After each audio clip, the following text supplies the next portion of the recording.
Hi friends, welcome back to another video. இன்றைக்கி மார்கழி 3. இன்றைக்கி எங்கள் ஹவுஸ் ஓனர் வெளியில் போயிட்டார். ஸோ கொஞ்சம் பொறுப்பான வேலைகள்லாம் எனக்கு கொடுத்துட்டு போனதுனால அதில் முதல்ல வேலை இந்த பூவெல்லாம் பறிக்கிறது. இதெல்லாம் கீழே வேஸ்ட்டாக போயிடும், நீங்கள் பறித்து யூஸ் பண்ணிக்கோங்க அப்படின்னாங்க. நாங்கள் ஒரு 6 மந்த்துக்கு சாமிலாம் கும்பிடக்கூடாது அப்படிங்கிறனால பூவெல்லாம் பறித்து சும்மா சாமிக்கு மட்டும் நான் வச்சுட்டேன். அதுக்கப்புறம் வழக்கம் போல் நாங்கள் பார்க்குக்கு போயிட்டோம். பார்க்கில் போய்ட்டு கொஞ்சம் நேரம் வாக்கிங் போயிட்டு, இந்த டைம் பார்த்திங்கன்னா நிறைய பேர் வாக்கிங் வெயிலுக்காக உட்காந்துருக்காங்க. பார்க்கும்போது ஏதோ ஊட்டியோ கொடைக்கானலோ மாதிரி தான் இருக்குது. ஸோ கொஞ்சம் நேரம் வாக்கிங் பண்ணிவிட்டு வீட்டுக்கு வந்துட்டோம். முந்தின நாள் வியாழக்கிழமை மார்க்கெட்டில் ரொம்ப ஃப்ரெஷ்ஷான வெஜிடபிள்ஸ் எல்லாம் பார்த்தோன்னா, சரி அடுத்த நாள் ரொம்ப போட்டு வதக்கி கிதக்கி குழம்பு செய்ய வேண்டாம், மைல்டாக ஏதாவது அந்த வெஜிடபிள்ஸ்லாம் சாப்பிட்ற மாதிரி செய்யலான்னு சொல்லிட்டு தேங்காய் பால் சாதம் செஞ்சுருந்தேன். இது குழந்தைகளுக்கானது, பேபிஸ் ஃபுட்டு.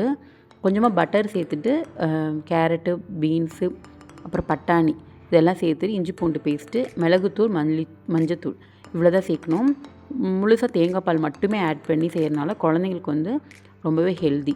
நல்லா தேங்காய் பால் கொதிச்சதுக்கப்புறம் அரிசி போட்டு 3 விசில் விட்டு எடுத்திங்கன்னா ரொம்ப டேஸ்ட்டாக இருக்குது. சாப்பிட்றதுக்கு ரொம்ப ஹெல்த்தியும் கூட. தேங்காய் பட்டர்லாம் சேர்த்துருக்கோம் இல்லையா, குழந்தைங்களும் நல்லா சாப்பிடுவாங்க. இது நம்ம சாப்பிட்றோம் அப்படின்னா தேங்காய் அரைக்கும் போதே அதில் கொஞ்சமாக பச்சை மிளகாய் எக்ஸ்ட்ரா ஆட் பண்ணிங்கன்னா நமக்கு நல்லா காரசாரமாக இருக்கும். அப்புறம் இன்றைக்கி நான் ஃபாஸ்டிங் பிரேக் பண்ணுறதுக்காக டிஃப்ரெண்ட்டாக கேரட்டும் ஆம்லாவும் சேர்த்து ஜூஸ் பண்ணியிருந்தேன். இது சாப்பிட்றதுக்கு நல்லா இருந்துச்சு. இது நம்ம ஸ்கின்னை நல்லா எக்ஸ்போலேட் பண்ணி கொடுக்கும். அதுக்கப்புறமா இது கூட கொஞ்சமாக ஏசிவி கலந்துக்கிட்டோன்னா நம்ம ஹெல்த்துக்கும் நல்லது.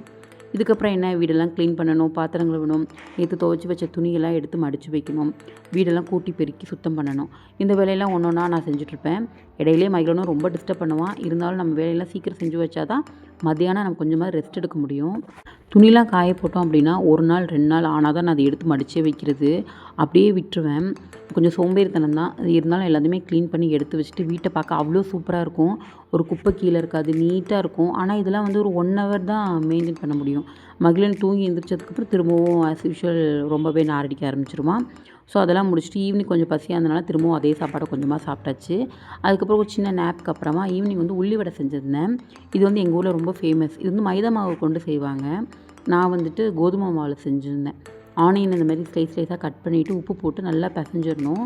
அதோட வாட்ரி கண்டென்ட்லாம் வெளியே வந்ததுக்கப்புறமா கொஞ்சமாக பச்சை மிளகா, கொத்தமல்லி சேர்த்துட்டு நம்ம கோதுமை மாவு போட்டுக்கலாம். மைதா மாவில் செஞ்சாலும் நல்லாயிருக்கும், பட் கோதுமையில் செய்கிறது பெட்டர்.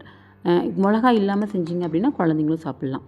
நல்லா இதை பிசைஞ்சிட்டு தண்ணிலாம் ஆட் பண்ண வேண்டாம். அதில் வெங்காயத்தில் இருக்க வாட்டர்லேயே நல்லா அட்ஜஸ்ட் பண்ணி பிசைஞ்சுக்கணும். தண்ணி வேணால் லைட்டாக தெளித்து விட்டு நல்லா பிசைஞ்சு எடுத்துகிட்டு ஆயில் நல்லா ஹீட் ஆனதுக்கப்புறமா குட்டி குட்டி பால்ஸாக இல்லைன்னா தட்டையாக போட்டு எடுத்திங்கன்னா உள்ளி வடை ரெடி. வெங்காய போண்டான்னு கூட சொல்லுவாங்க. இது கூட இஞ்சி, ஏலக்காய் அதெல்லாம் போட்டு ஒரு டீ வச்சுருந்தேன். அதுவும் சேர்த்து சாப்பிட நல்லா இருந்துச்சு. டயட்டு ஒரு பக்கம் போயிட்டு இருந்தாலும் இந்த மாதிரி வாய்க்கு ருசியாக எப்பயாவது செஞ்சு சாப்பிட்றது உண்டு. பட் அதுக்கு காம்பன்சேட் பண்ணுற மாதிரி அடுத்த நாள் ஏதாவது ஒரு மீலை கம்மி பண்ணி சாப்பிட்டோம் அப்படின்னா ஹெல்த் வைஸும் நல்லதும் கூட. ஸோ நல்லதாக ஒரு டீயையும் குடிச்சிட்டு ஈவினிங் அப்படியே முடிஞ்சிருச்சு. நைட் என்ன பண்ணுறதுன்னு தெரியல. ஸோ நைட்டு உப்புமா செய்யலான்னு சொல்லி பிளான் பண்ணியிருந்தேன்.